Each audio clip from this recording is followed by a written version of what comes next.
melakukan langkah-langkah dan hasil daripada laporan kegiatan pemeriksaan pelanggaran kode etik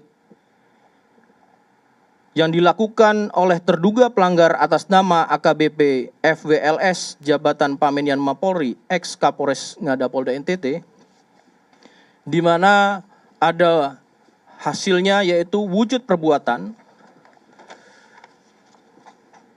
dugaan pelanggaran KIPP yang dilakukan oleh FWLS Jabatan Pamenian Mapolri ex Kapolres Ngada Polda NTT dengan wujud perbuatan melakukan pelecehan seksual terhadap anak di bawah umur dan persetubuhan atau perjinaan tanpa ikatan pernikahan yang sah, konsumsi narkoba, serta merekam, menyimpan, memposting, dan menyebarluaskan video pelecehan seksual terhadap anak di bawah umur.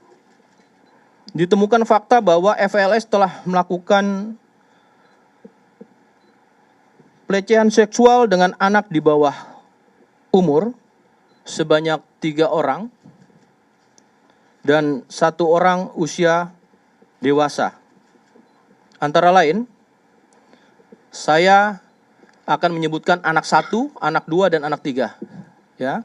Anak 1 usia 6 tahun, anak 2 usia 13 tahun, anak 3 usia 16 tahun, dan anak, orang dewasa dengan inisial SHDR usia 20 tahun.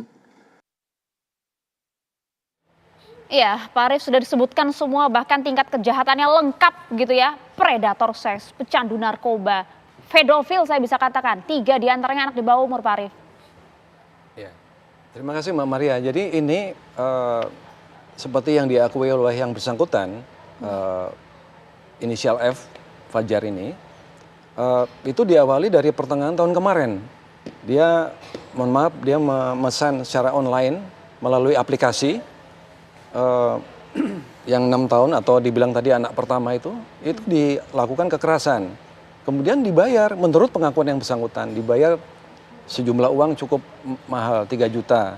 Dan dia rekam itu, rekam sendiri. Kemudian Desember tahun lalu itu yang anak 2. Baru diulangi lagi yang Januari tahun ini.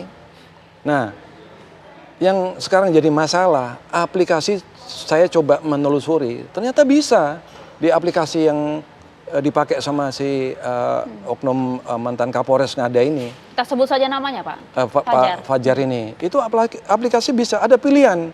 Apakah kita mau cari yang muda, perempuan muda, atau anak muda, maksudnya yang laki. Unbelievable. Jadi maksud saya begini, mereka itu semua berdomisili di Kupang dan di hotel tidak saya sebutkan tempatnya. Nah, artinya begitu dia pesan booking online, ada yang nganterin ke hotel tersebut, Mbak. Ini sebaiknya juga harus ditelusuri. Berarti kan mereka ini kan available di daerah Kupang dan sekitarnya. Jadi kebetulan Mabes Polri kan punya Direktorat Cyber dan ada di 8 cabang, di 8 Polda. Ini mestinya harus dipentelengi juga, harus dimonitor. Aplikasi-aplikasi yang memang menawarkan booking online ini. Sindikat perdagangan anak secara seksual ini eksploitasi. Benar, kalau saya tidak mengulang lagi ya kepada Fajar ini kan dia seperti melakukan eksploitasi pelecehan seksual di bawah umur 3, kalau 1 udah dewasa umur 20 tadi. Kemudian yang kedua, dia juga masuk kategori ini, dia kena pornografi dan IT karena dia mengupload. Syukur-syukur yang otoritas di Australia itu sejak zaman kami jadi Interpol itu kita punya hubungan baik. Jadi dari Australia melaporkan kepada PPA kepada Mabes Polri melalui Hupinter punya daftarnya. Itu yang disayangkan, mengapa kemudian kita tidak bisa mendeteksi secara internal, Pak?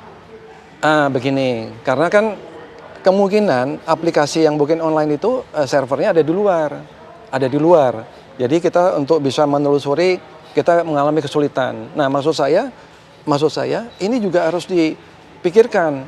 Kan kita sudah punya teknologi bisa memblokir aplikasi yang jual-jual yang enggak yang sembarangan tadi, bernuansa seks dan perdagangan anak di bawah umur.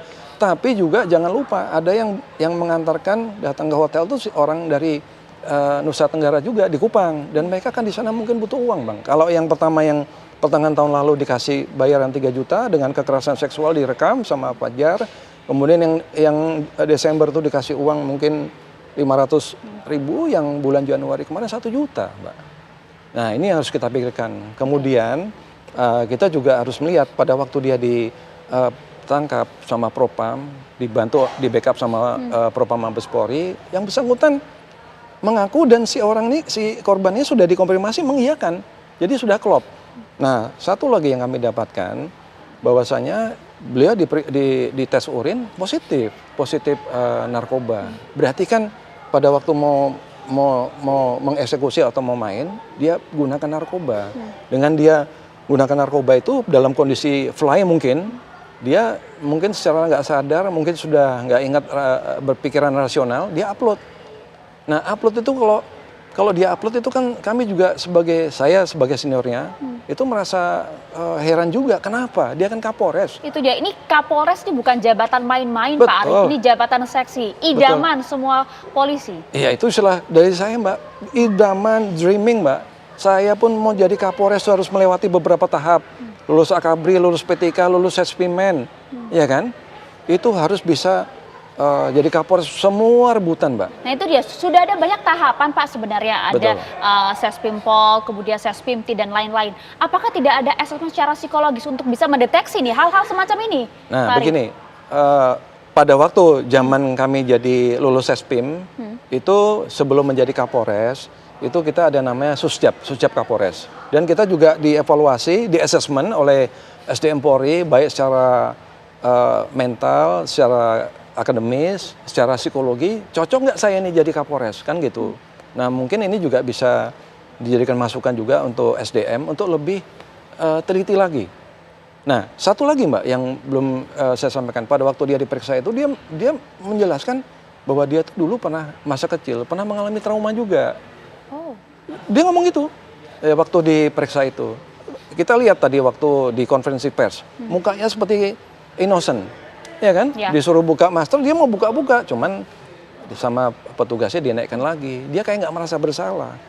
Ini yang harus kita periksa, ya kan? Kenapa kok seperti itu? Nah, pada waktu dia sekarang begini, itu memalukan dirinya sendiri, komunitas alumninya, kemudian yang lebih besar lagi keluarga. Itu dia. Dia punya istri, punya anak, dia punya institusi begitu besar. Kan luar biasa. Ya, Pak Arief, tapi kemudian kita juga harus berhati-hati juga nampaknya dengan pengakuan dari tersangka dalam ini AKBP Fajar. Ada trauma tersendiri masa kecil yang kemudian membuat dia harus melakukan hal ini. Ini hanya sekedar alibi atau bagaimana, Mas Reza? Lagu lama lah, istilahnya adalah ironi victimisasi. Bagaimana seorang bandit, bagaimana seorang berdebah akhirnya mencoba untuk menggeser persepsi publik bahwa saya adalah orang yang tidak berdaya. Saya adalah korban. Apa yang saya lakukan hari ini adalah sisa-sisa atau jejak trauma masa silam. Kita tidak bicara tentang orang dengan tingkat kecerdasan di bawah. Kita bicara tentang orang pilihan. Pak Arief sebutkan Kapolres itu jabatan pilihan. Betul. Apalagi dia adalah seorang aparat penegak hukum. Tidak ada alasan apapun. Tidak akan saya terima dalih atau klaim bahwa karena anggaplah betul-betul dia pernah mengalami victimisasi seksual ketika kecil. Lalu itu akan dijadikan sebagai hal yang meringankan. Tidaklah, nol besar itu bagi saya. Sekali lagi karena dia adalah seorang penggawa hukum. Justru menurut saya, orang yang mencoba untuk menggelincirkan persepsi publik semacam ini, patut dipertimbangkan itu akan jadi hal yang memberatkan. Karena alih-alih secara jantan mengakui bahwa dia sudah melakukan kesalahan, justru mencoba merebut simpati dengan membangun narasi-narasi yang seolah saya melakukan ini karena tidak berdaya. Saya akan tidak membeli narasi-narasi pembelaan diri semacam itu. Satu hal, dia kan katanya pakai narkoba. Dia pejabat. Cek kualitas kerja dia, apa keputusan yang dia hasilkan, apa disposisi yang pernah dia tulis, apa instruksi kepada bawahan yang pernah dia berikan. Artinya, kemungkinan korban banyak. Karena apa? Menyangkut kebijakan-kebijakan, keputusan-keputusan ngawur yang sudah dia bikin selama dia menduduki jabatan sebagai Kapolres di bawah pengaruh narkoba. Itu dia. Jadi tolong kita jangan hanya melihat konon ada 3 atau 4 orang tanda petik saja. Tapi barangkali seluruh masyarakat di satuan wilayah itu jadi korban dia. korban pembuatan keputusan kepolisian yang rusak parah akibat Kapolresnya berada di bawah pengaruh narkoba. Pak Rianto, respon Anda Pak. Ya itu dugaan seperti itu mungkin juga ya. Karena orang ini berbuat yang ketahuan gitu, pasti yang nggak ketahuan kan banyak gitu. Ya. Cuman sayangnya saya telepon Kapoldanya, Pak ini anak ini sudah 2 kali jadi Kapolres loh. Oh, Dan rekodnya itu bagus gitu loh. Itulah makanya itu di dalam polisi itu ya, antara kualitas profesional dengan mentalitas itu nggak berjalan selalu sama. Justru kalau saya lihat di dalam kepolisian itu ya, justru orang prajurit atau pejabat yang bermoral jelek itulah harus diwaspadai. Istilah saya dulu gini ya, seorang penyidik ya, karena dulu saya di reserse ya, penyidik itu ya, kalau itu pinter, itu belum tentu baik. Justru malah berbahaya kalau moralnya jelek, dia pinter sekali meres. Itu yang terjadi ya, sama juga dengan ini. Ini rekodnya katanya bagus, tegas dan ucapan dan sebagainya. Tapi kenyataannya kan kayak gitu. Dugaan tadi apakah ini di belakang itu masih banyak lagi? Itu ya kan, Pak? patut untuk dijadikan bahan penyelidikan untuk selanjutnya gitu. Jadi saya setuju tadi ya, tidak berhenti kepada bahwa dia udah berbuat gitu, udah kemudian dihukum gitu ya, kemudian tidak dilakukan penelitian lebih lanjut kira-kira dampak daripada ataupun kegiatan yang sudah dilakukan dia sesungguhnya itu. Tetapi saya ya melihat ini sekarang ini, dia sudah diproses secara cepat dan PTDH itu sudah pasti. Tidak perlu bukti-bukti yang kuat. Itu polisi tegas, tapi kalau untuk pidananya ya itu nanti masih akan diperdalam lagi.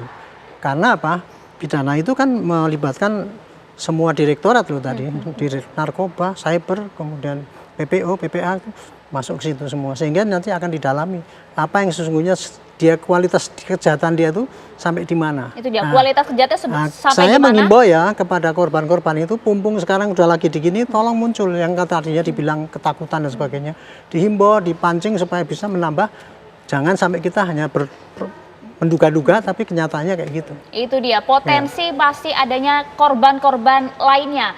Ini kemudian Mbak Ledi harus menjawab hal ini. Sesaat lagi Mbak Ledi tetap bersama kami di Apa Kabar Indonesia Malam.